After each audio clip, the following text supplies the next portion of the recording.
All right, what up, family? It's been a minute since I did a video. And look, I ain't in the mood to do all the editing and all that shit. So, what up, man?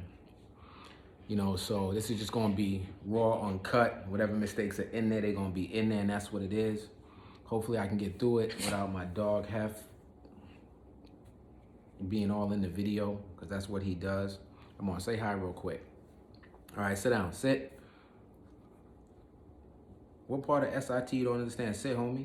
This ain't for you. Hey, sit. Thank you. Stay. Jesus Christ, this fucking dog. You have no idea. You have no idea. He is the best and the worst all at once. It's amazing. Have, chill, calm, cool out, homie. Not today. So anyway, before I get too distracted. So I want to tell y'all a story. I ain't done a video in a minute, like I ain't been in the mood to. Have, stop. Right? But I'm in the mood to kind of talk about this today, so I figure, why not? God bless you. So I wanted to really talk to y'all about, I don't really talk about, Hef, stop, sit down, lay, Hef, lay, good boy, stay. Right? So, I really don't talk about too much about pains that I've been through publicly, but I'm in the mood to talk about it today, to be honest, or at least one of them, right? So I want to really approach, the subject of divorce and some of the things I went through in my divorce, right? So I'm gonna try to keep this under 15 minutes. Hopefully I do, and we'll go from there. So I think February 6th or 8th, I'm not sure what the date is, will make the 5th year that my divorce was finalized, right? And, when I look at my life collectively, it's without question the most painful experience that I've ever had. Like, there's nothing that even compares close to it.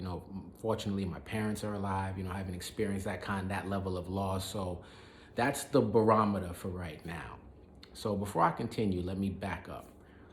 So I remember when I first started Girl Talk TV, like in storage, I have like binders of emails I used to get all the time, from people asking me questions. And I'll never forget this one email that this one lady sent me, and she was in a marriage and she was asking me advice, what to do in her marriage. Now, the truth is, I really try not to talk about things that I ain't experienced with. You know what I'm saying? Like, I just don't do that. Like, if I haven't experienced it, been through it, or don't know nothing about it, then from a personal perspective, then it's not a subject I'm really gonna touch. So I remember writing her back, and I think I just told her, I was like, look, honestly, shorty, like, I was like, I've never been married, so it's kind of inappropriate for me to give you advice, even though I may think I have a solution, for your situation, but at the end of the day, you're married, and I've never been on that level at that time, right? So we circle back to now. Now, had she sent me that email today, I got you. Like, I really get it, So that's that.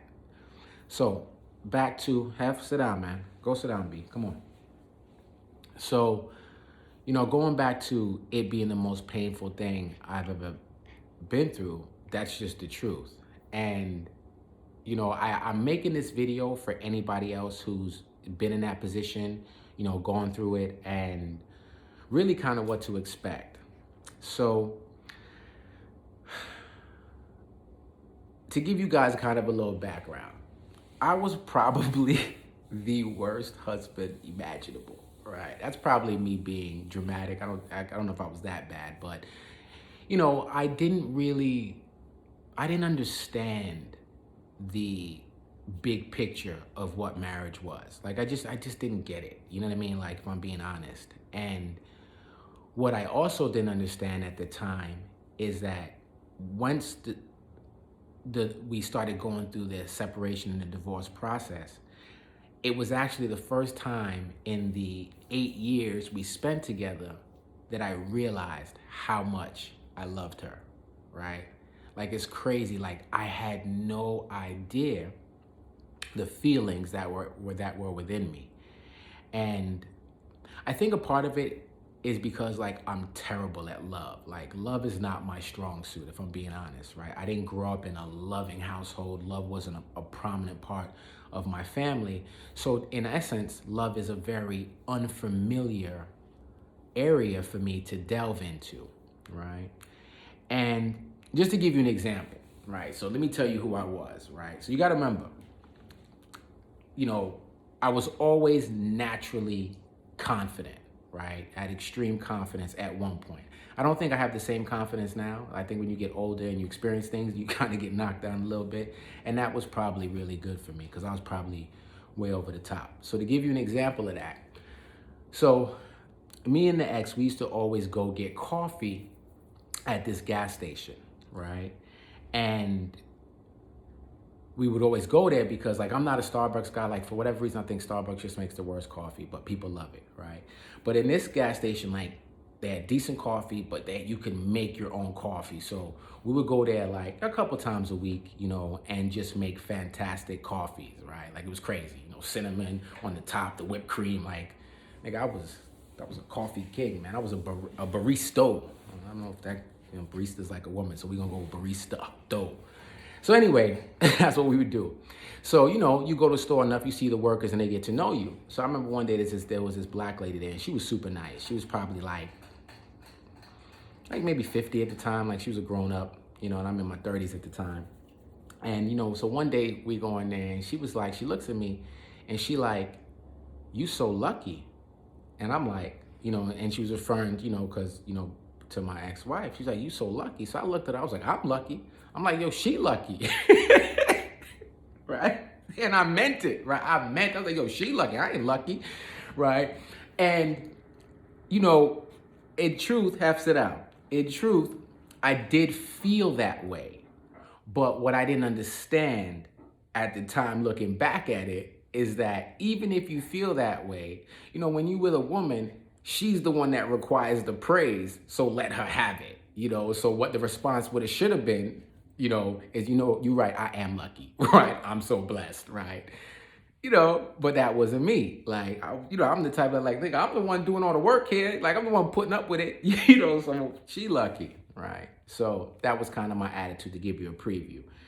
A second example I can give you is that before things had fell apart, I remember my, my ex-wife coming up to me and one day we was in the crib and she was like, babe, I need love. You need love? So my attitude, I'm like, wait, we together 6 or 7 years? What you mean you need love? And I said to her, I was like, shorty, I don't got time for love. I'm trying to get this money. Again, not understanding that from her perspective, that was a cry for help, right? Because I was so busy trying to handle life and figure out the next move and the next step that I didn't understand that in the process, you gotta do whatever it is you have to do from a female's perspective. But the truth is, I didn't really understand a woman from the neck up. Like I got them from the neck down because that always used to be my focus. Can I smash? Can I smash? Can I smash? And then I have sisters, but I didn't grow up with sisters, which I think would have made a dramatic difference in my respect level of females, from a young age to a point where I began to understand it, and definitely in my relationships, right? There's no question about it because, you need to experience what chill, B, sit down, man. No, nigga, that don't mean come to me. All right, cool out. You're not about to eat your blanket, all right? Let me get this nigga a toy, hold on. All right, stay, right? So, what the fuck was I talking about? So not having a sister per se, like it definitely, I think it slowed my mental progression of understanding female nature, needs, wants, and desires. I had none of that knowledge, so during my relationships, I was always trying to figure that shit out on the fly while also being half interested in that because I was more interested in the bigger picture of what I thought life should be, where I was trying to get life to go. It wasn't intentional, but as they like to tell black people in court, ignorance is no excuse, right? And that's what you learn in the end when you piss a woman off long enough. They don't give a shit, right? Nigga, you should have known. All right, so that was that. So my divorce, if I'm being honest, it was the best and worst thing that happened to me, right? It was the worst thing because I never experienced that level of pain before. Man, like, to go to bed in pain and then to wake up and be in pain, and the only reprieve you have is sleep unless you have a bad dream. It was a fucking nightmare, bro. Like, I probably drank more than I ever drank in my life at that point. I was just spiraling down because, you know, and for those of you who've been through it, may relate to this sentence. I had never lost something that I actually cared about, right? Or let me not say lost. I had never failed at something that I actually cared about. Now, clearly, I'm a human. I failed at shit in the past, but not enough for me to lose no sleep about it. Well, this was totally different. Like,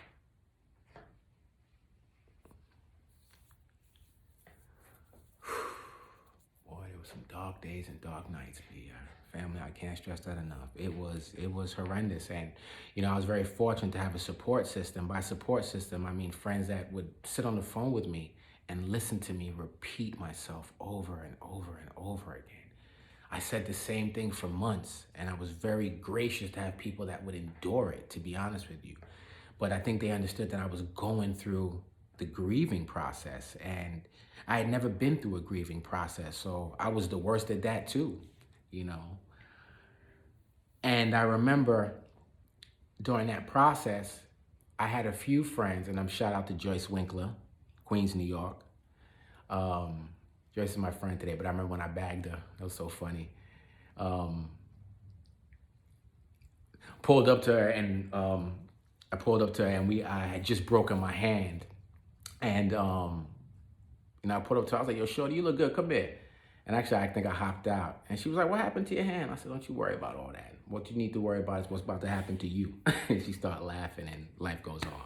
So anyway, you know, she's married today, has a family, you know, beautiful girl or whatever, nice person. So I remember, you know, she would talk to me, you know, about that. She was one of the people I reached out to, because you tend to reach out to people who know you for a long time because you feel comfortable sharing what you're going through rather than some new person.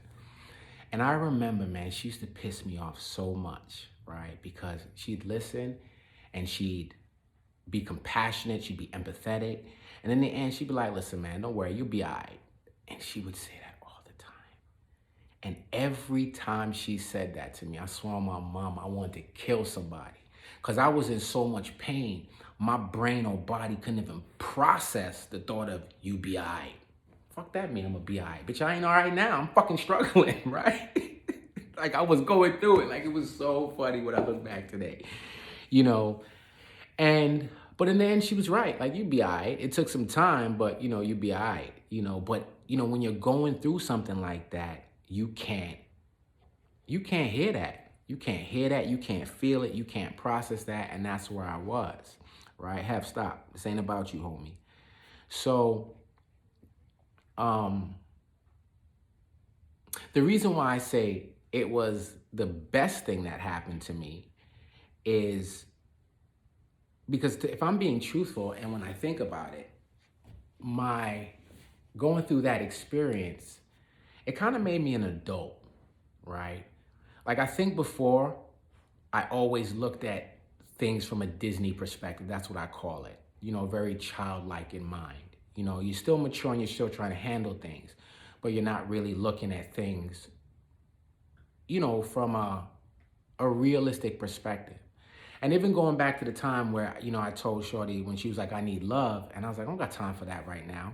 In my mindset, I didn't mean it to sound as bad as it did, but I was a person that believed I had time to correct whatever was going on. I didn't realize a clock was ticking. Like, I didn't think like that, right? And so going through that, it kind of changed my whole perspective for the better or the worse. Like, I think I needed that pain to take a step forward. You know what I'm saying? And just kind of like keep growing, you know, and it sucked to go through it. Like, it was really awful. Like, I used to tell people all the time, and only black people will understand this. I went through so much pain and so much hurt that I wouldn't even wish a KKK member went through it. All right, let's put that into perspective. It was so bad that even a member of the Ku Klux Klan, I'd be like, homie, I don't even want you to go through that, even though your ass may deserve it, right? But that's how bad it was, and I never wanted to have people experience that. I think one of the flip sides, one of the good things that came out of it on the flip side is that it taught me a lot about what pain is and some of the hurt that I put women through in the past, right? And, you know, I swear to God, man, like, I love women. I don't fuck with y'all right now. I haven't fucked with y'all in a minute, but I love y'all and I respect that you guys can always bounce back from pain. Like, I would never want to be a woman. Like, you know, I remember once my mom told me, she was like, you gotta understand, a woman's heart is like a sponge. You squeeze it, it'll replenish. You squeeze it, it'll replenish. And she was like, but if you keep squeezing it, eventually it won't replenish. And I remember when she told me that, I didn't understand that back then. You know, I didn't have the actual experience to understand it. You know, but today I do, and that kind of makes a lot more sense. You know. So what's my point? So I think the point is that I'm trying to share is that, you know, for anybody who's gone through something like this, you'll be all right? You will. You know, and you're not going to be all right overnight. You know, you're not going to be all right maybe in a year or two, but eventually you'll figure out how to be all right and get through it. You will always carry, the residual effects of that pain. You know, they're with me today. You know, they're the reason why I'm still single. And, you know, I've had to accept the fact that I'm probably going to die alone. Like, I've thought about that on many times, and I was like, yo, because I can't have, no, that ain't for you. Because if I'm being honest, you know, with what I went to, my ex, she was so foul in the divorce, and maybe, listen, she had a right to. Like, she went through shit from shit I put her through, so she was angry, so I get it. So I'm not here to speak down on her. But the truth is, she was foul in a time where she knew I was in pain. And she ain't give a fuck. She stuck the knife in deeper. You get me? But that's how she built, so I hope it made her feel better. Like, if you watch it, shorty, I hope it made you feel better. That's all I can say. You know, hey, Hef, come on, man. Go sit down. Nah, go sit down. Come on, go sit down. All right?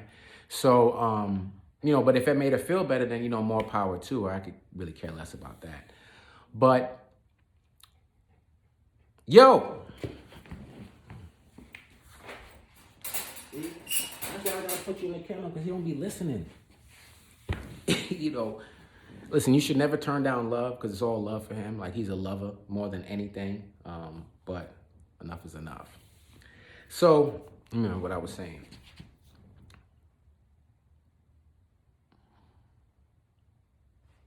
Happy made me lose my point and my train of thought. Thank you very much. All right? Because you're everywhere. Anyway, the point is that I remember saying she was so foul, and what that did to me in terms of the residual effects is that it changed the way that I look at women in general. Like, I don't trust women. Like, they're always at arm's length now, right? And so the reason why I say that I'm probably gonna die single and alone is because I can't imagine meeting a person that can shift me out of that paradigm, right? Like, I don't even know who she could be, you know, unless she coming out of the Virgin Mary's, you know what, herself, then I don't know, to be honest with you. Like, it's just funny. And honestly, I don't even care. Like, this is the longest stretch of time that I've been single since I was probably in my early 20s, but it's also been one of the most peaceful times. right? And that's a tough thing. That's a tough dynamic. Because obviously I meet women here and there, but I'm like, nah, shorty. Like, you know what I mean? And then I think, honestly, like when I think about it, I think I attract bad people. Like, bad women. Like, I've just met so many head cases that it's made retirement way easier, right? But again, not to blame them and to look at what the residual effects are. It's just changed me, and I just look at females now and they all say the same shit. They all OCD, they all this, they all that, you know what I mean? And I'm like, all right, and yeah, you got to understand, like, it's a big deal from my perspective because my whole youth was about girls, you know what I mean? And I loved them for all the wrong reasons, but I loved them nonetheless. And so now to be at a point where, like, I literally have no interest, you know what I mean? Like, again, I always tell y'all, like, I live in a great neighborhood. Like, where I live, on the real, there's so many bad ones in my area. If I step out and go downstairs, Jesus Christ, if I was fucking 20, we would have a problem. I promise you, right? So I say that so you can see and feel the genuine emotion of what I see. But beyond how they look, I have no interest. You know what I'm saying? Like, I don't even care. Like, look, I'm on here. I need a haircut. I ain't cleaned up. You think I care? Like, when you're younger, you want to stay fresh because you're ready for the next one. Shorty, you can ignore me. Like, even when I go out with the fellas now, when I used to go out, like, I used to be a hunter. Now, I'm the wingman. And I'm happy. Y'all can do the work. Y'all can talk to them. Y'all can do all that. Like, I'm good, And I like being a wingman, right? Because I'm a wingman with no care. I could talk to the ugliest girl and give her the greatest time because I don't care. Like, I'm not really trying to be with you. And even when I get girls that do like me, every once in a while, right? I always tell them, and y'all gonna steal this, and y'all probably should. I always tell females, I'm like, straight up, I'm like, listen, honestly, shorty, I don't want the problems that come with your pussy. Like, I really don't, right? Because women are cool until you sleep with them. And then when you sleep with them, they act like you owe them something. Like sex wasn't a mutual exchange. But most women don't value penis. They only value their own vagina, so they have a warped mentality on that.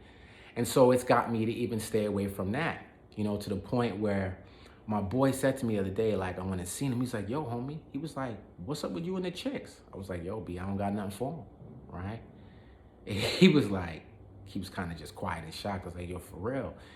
And I was just like, I just don't have anything there. Like, I ain't trying to sit on the phone and talk to him. You know what I mean? Like, I'm definitely not trying to smash another female that I don't like. You know what I mean? Because I've done that. And maybe I'm just getting too old. I don't know. And that's like the worst because, and I know I'm going all over the place, but y'all click me off if y'all don't like it, for real. Excuse me. I'd have times where, I'd be with a female and she come through or I go through or whatever.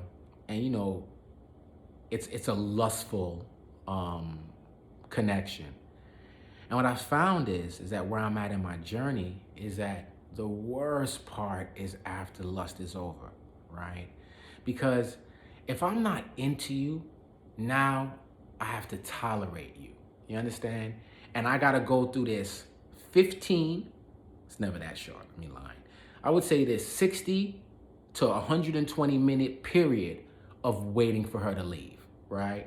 And because I'm no longer a total asshole, when you're young, like, yo, shorty, you gotta clear it, right? Now I try to be patient, be polite, we can eat, we can do little things, and I go through that process. But the truth is, I probably don't want them around, right? And I had to say to myself, I was like, yo, you gotta stop doing that. Like, if it ain't somebody that you really like, then take a pass.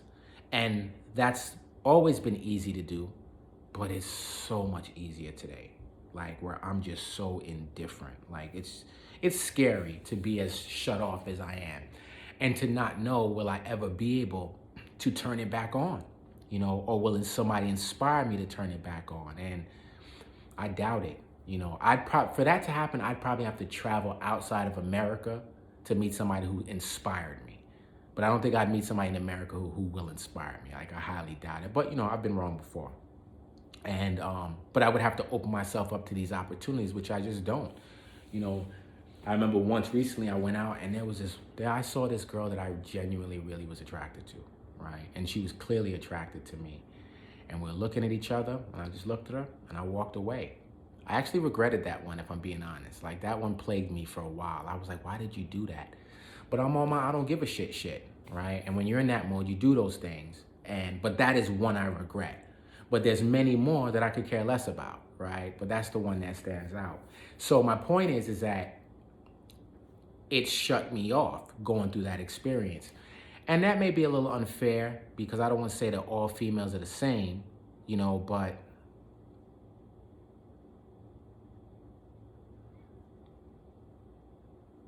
they got something in common. You hear me? They got something in common, to say the least. So, what do you do with all that? For the men listening, let me give you a rule number one. If you were married and divorced and you made a female, and this is so important, the one thing that you'll notice from women is they always want to ask you, well, what happened in your marriage, right? And before I was hip to the game, sometimes I would answer. Let me give you a rule. You never tell a woman what happened in your marriage. The appropriate answer, honestly, no disrespect, but it's none of your business. If you want to know, you should have married me, right? That's really what it is. But you never tell women about your past relationships. And that's only because you don't want to give a woman any unnecessary information about you. It's just not in your best interest from my experience, and they're always looking for salacious details, right? Like, what happened? Was it cheating? Like, oh God, they can't wait to fucking get there.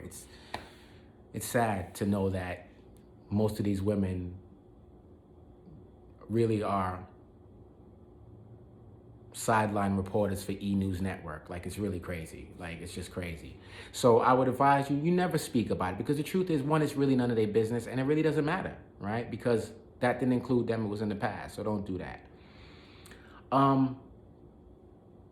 I think for the women and for everybody, who's been through something like that, it takes time, right? It takes time to figure out who you are.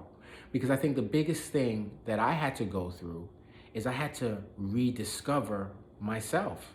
Because when you become a husband or you become a wife, that becomes a title that you buy into, I guess, right? And that's who you are. And, one of the mistakes I made is that I kind of identified myself in that, which I think greatly increased the pain that I went through, because now I was no longer that. So it's like, yo, who the fuck am I, right? And that's not healthy, right? So you always have to leave a little bit of yourself. But more importantly, once that you go through that experience, be prepared to have to refine yourself and refine who you are, because who you were when you got married is totally different than who you are when you got divorced, if only because time has happened and now you've grown, and that's important.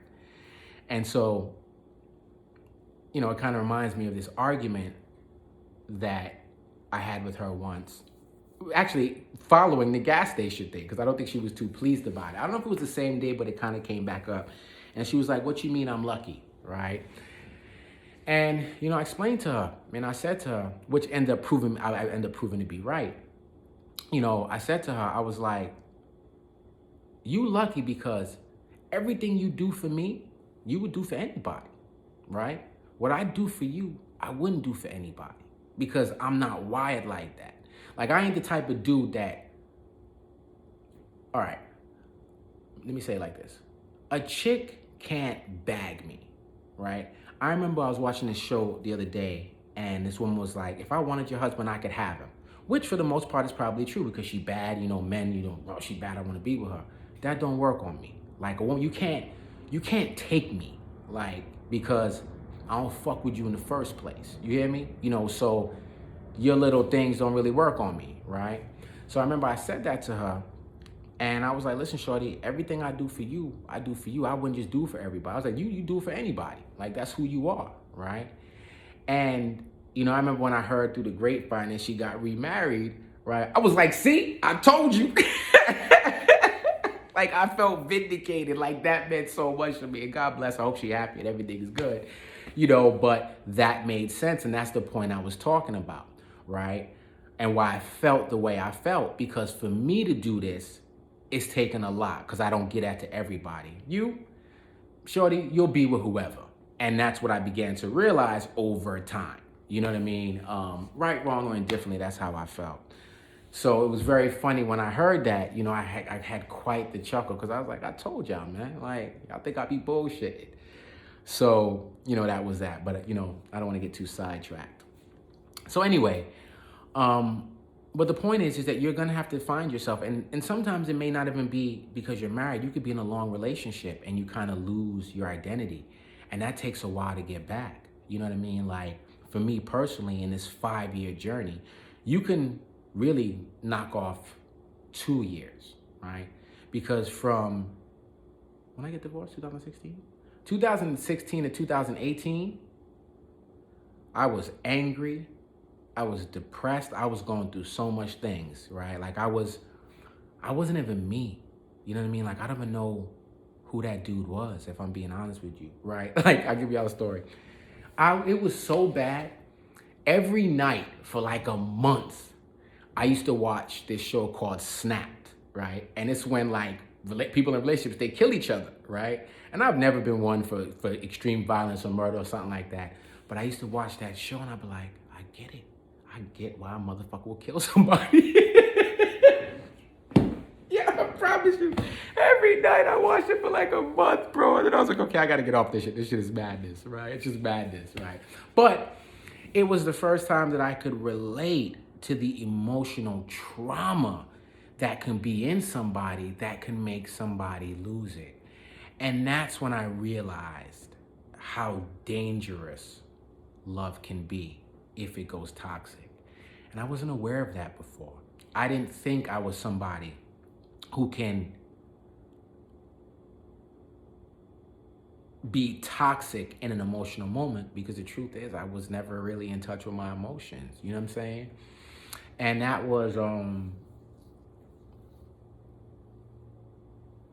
shocking. Like, it was shocking just when I think about just that person and that pain. Like, be honest with you, I don't know how I survived it. If I'm being honest with y'all, like, I don't know how I survived it.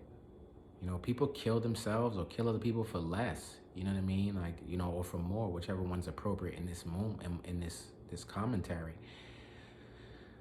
But if it would have ended in 2018, it would have made sense. Looking back, I would have been like, oh, I get it. That was a lot, homie.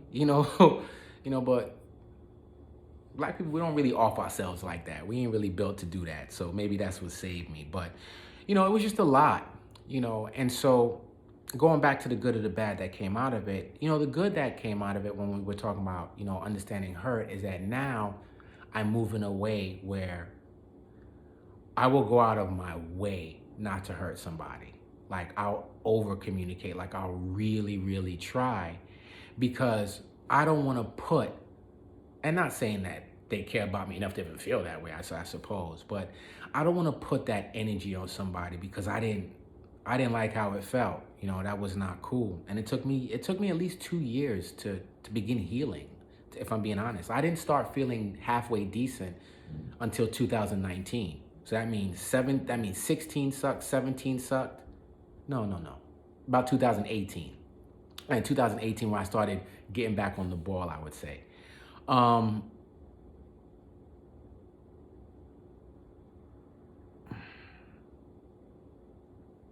It's a lot. Because it's not something I really talk about, because I used to speak about it so much for like a whole year. So now you just kind of over it. You don't really give a shit anymore. But so now I just move differently. Like I really try not to be hurtful to anybody. And I love saying that there's not a woman in the world right now that can be like, Temple's doing this to me, or he's the cause of my pain. Ain't nobody could say that, because I ain't fucking with nobody to give him no pain. You hear me? And I'll clear it quick. You know what I mean? Like I'll clear it quick. Like I'm not into any drama. Like I'm too old for it now, to be honest with you. And I really learned the power of karma, right? And so a part of me, when I would process it, a part of me would feel like some of the pain that I got, I think I deserved, right? Not for only some of the pain that I caused her, but really for the pain that I caused back in the day that I got away with clean, right? Clean. And the truth is, nobody gets away with anything, right? Before you go, you're going to pay for your sins. You're going to pay for your crimes. And I paid heavy, heavy for all the bullshit I did in the past. And I deserved it. And I'm better for it. And hopefully we even, right? And I be telling life like, yo, miss me with it now. Like I did my time and I did hard time. You hear me? You know, and I paid my dues, as they like to say. Damn, it's 35 minutes, fuck. I really didn't mean for this to be so long, so I'm sorry if y'all bored or y'all, but if y'all checked out, who gives a fuck? Y'all gonna click X anyway. What am I apologizing for? It's in my time. So, you know, I think the moral of the story is that, especially after 2020, is that life does go on, right? And no matter how bad your 2020 was, or no matter how bad a life experience is that you've been through, you have no choice but to keep moving forward, because life isn't going to stop for you anyway, right? People can only stop so long to mourn with you because they got their own shit that they dealing with. You know what I mean? So, you know, you got to have a stiff upper lip. You know, you got to bite your tongue and you got to deal with it. And I'm telling you, that's not going to be easy, because it was a massive struggle for me. It was a massive struggle to deal with heartbreak for the first time and not even know that I had a heart that could break. Okay, all right. So imagine the state of shock and turmoil that I'm going through. You know, I'm in disbelief, and then I'm feeling something. I'm like, what's wrong with me? Yeesh. You know, so, you know, that's really important to remember. And you will have to decide what path is best for you. Like for me personally, I've decided that relationships are not for me. You know, does that mean I'm alone more? Yeah, right, of course. Does it mean I get lonely? I don't get lonely, but I may have a lonely moment, right? But then I got this idiot who he ruins every lonely moment I have because I got to attend to him, which is a whole nother basket case. But those things will happen, but it doesn't change the peace that I actually have within, right? And I remember, and I'll tell you this, and I'm going to go all over the place. I'm not going to put it on a timer. I'm just going to keep going.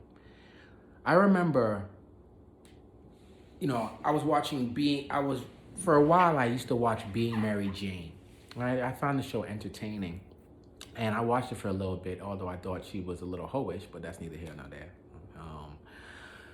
I remember, for those of you who watched it, there's a guy, his name is Gary something. He first came to fame in Janet Jackson's video, Anytime, Any Place. I'm dating myself here, right? And he was one with the dreads, and he was light skinned. I remember all the women liked him because he was very unique at the time. Gary something, I can't remember his name. But then he went on to be on CSI, and he's been in a few shows, and he's a pretty solid actor. Anyway, in this series, he played a lawyer. He played an attorney who was a very successful attorney and was single. And he just had women, various young pretty girls that he would deal with, excuse me, you know, but he was very hands-off. Like, this company is soon Google. He would have, you know, like I say, he would have toothbrushes, disposable toothbrushes, so they can clean themselves out, you know, and clear it, right? And I remember he had like this book collection. And I have a pretty big, massive book collection in storage. I just got to get to it. And I remember I was, you know, with my ex at the time, and I remember I was watching it, and his life appealed to me. And it wasn't the women that appealed to me. It was the serenity of his environment. You know, he had success, he had a good life, but it was peaceful. And I remember that moment, which was kind of like a foreshadow of what my life was going to become. I yearned for that. I yearned for that peace that I felt that he had, you know, because I didn't have that, you know, when I was in my marriage. There was way too much going on. There was way too many forces going against us, way too many forces that she had to deal with, I had to deal with, and it just was really complicated. And there just wasn't enough maturity or vision, which I guess is my fault because I have to be the leader, to really handle it, you know. But I remember seeing him in that role, and it really appealed to me, right? And without trying, I got there anyway. And so that now that I'm here, whenever I have to process engaging a woman, what I process before anything is, am I willing to give up my peace for this person? Or do I think this person can enhance my life in a peaceful manner? And unfortunately for me, most of the women I meet, I don't really believe that. Like, I don't believe them. They talk they shit, but, I try to tell all women all the time, I'm like, listen, shorty, I've been married. So let me tell you what that means. I have been through the cycle of love. I have seen it all. From the beginning of when you Google and you listen to everything I say, and this nigga's so smart, he'd all this and that, to the end where it's like, I ain't gotta listen to your shit. You don't know fucking all about anything. And you like, when you get smarter than me? When that happened at, right? When did the eyes change? So I've seen a woman's cycle. So it ain't gonna work. Whatever bullshit that you do, it can't work on me because my eyes are all the way open, right? Because now I understand that whoever comes in that bedroom has the best chance of destroying me. So now I guard it with my life. And you can't get access anymore because I ain't trying to slip and get caught out there, right? And it's, even when I say that, like, and I just hear myself say that out loud, I'm like, that's such a fucked up mentality to have with regards to trying to connect with a person. But it's that real because people really don't give a fuck. And women don't love the way they used to back in the day, and probably men don't love the way they used to back in the day. So, I look at women now and I'm like, I respect her as an opponent. She's an opponent, right? And I never used to look at them like that, to be honest with you, and so now I'm really careful of what opponent I'm gonna let in here, because even like this, right? Let's say you get a young girl, and I was talking to my boy the other day because he got two bad young ones, right? I'm like, listen, homie. I'm like, look, you got to do it the right way, because he really want to be with one of his girls in particular for a long time, and let me not say that. He has one woman. I don't want y'all to misconstrue the story, whatever. And she's young, and I'm like, listen, homie, you got to understand that whatever you feed her, right, by the time she gets of age, that's going to come out, right? So if it's not all love and care, if it's all love and care, at the end, you'll get all love and care, right? If it's anything else, that's going to come back out of you. That's going to come back out of her, and you got to deal with that. Because she's not going to stay googly-eyed forever, because they don't stay googly-eyed forever. The longer, what's it saying? Familiarity breeds contempt. And the longer you stay with a woman, even if she's looking up to you like this, eventually she's going to start looking at you eye to eye. And now you have an opponent in your home. That's just the reality of it. And so, because I'm so logical first, and I'm more up here than here, which I'd like to probably switch one day. No, I'm good. I'm good. I can't move past them as being opponents, right? Because I see what they're going to evolve into. Quick sidebar, I actually hate filming on the phone, because when you're filming on the phone, you have a tendency to look at yourself. And when I watch YouTube videos and I see them looking at themselves, I get annoyed. But here I am doing the same thing. So I'm trying to focus on the camera. But, and so my whole perspective has changed. And I would say that's probably one of the negatives that came out of it, that I probably wish it wasn't so. I wish I was Disney. I wish I was blind and I could move as free as I did before. But I can't. And the truth is, I don't want to. I'm too grown for that. Like, I ain't trying to play games with myself. I ain't trying to play games with you. And I'm not trying to live in an unrealistic atmosphere. So yeah, man. Like, I don't think I covered everything I wanted to cover, but maybe I'll do another part, a year from now. But I just want to tell anybody out there, like, 2020 was a rough year. It was a very rough year. There was a lot of people who died. There was a lot of people who got sick. There's a lot of people who got hurt. And you got to keep pushing. no matter what, if only because you don't have a choice, you know, and it is what it is, right? And people can only feel sorry for you so long, and the truth is you can only feel sorry for yourself for so long, right? Because half the time when we do shit, we don't really know what we're doing. We're just reacting in the moment, right? And if you don't have real support, real guidance, you know, then you're going to be making it up as you go. And when you do that, you're guaranteed to make mistakes, right? And you can't harp on those things, you know. And the truth is, like, if I'm being honest, like, I wish I was like everybody else. You know, like, I got a bunch of people who went through traumatic or relationship experiences and they was with somebody else like the next week. I'm like, you know, and I don't want to look at those people side eye, but I ain't built like that. You know what I mean? Like, I just can't jump to the next person and be like, no, fuck all that. Like, no, hell no. You know what I mean? And people move like that. Even women I've met move like that. And I'm just, that ain't me. You know what I mean? Like, that just ain't me. Like, I just, people baffle me. You know, it's just, but I wish I could be like that sometimes, to be honest with you, because maybe you don't deal with, maybe I didn't deal with what I dealt with for 2 years, you know what I mean? And I would have had 5 years of peace instead of 3 years of peace, which would be nice, right? But, you know, so figure out who you are after a situation.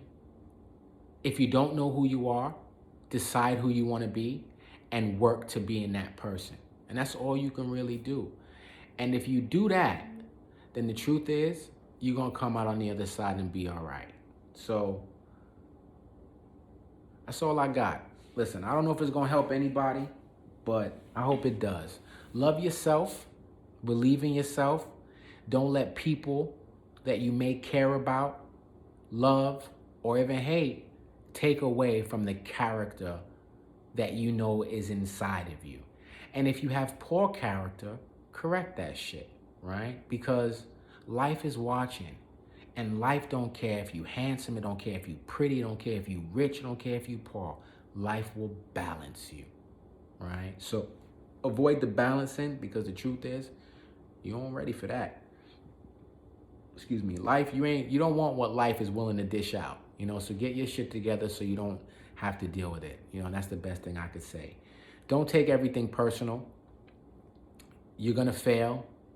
You're gonna make mistakes, plenty of them, good, bad, or indifferent. And people are gonna love you and people are gonna hate you. But no matter what, you still gotta deal with you. It is what it is, you know what I mean? And I hope everybody in 2021, you know, accomplishes their goals, small or little. I hope everybody gets back to really being real and humbling themselves. Because if there's anything that I would like the coronavirus to teach us all, is that we really are here today and gone tomorrow. So all this arrogance, all this bad bitch, you know, all this shit that y'all chicks are out there doing and thinking that shit matters, and even the niggas who money, homie, the moment you drop dead, the truth is, nobody gives a fuck.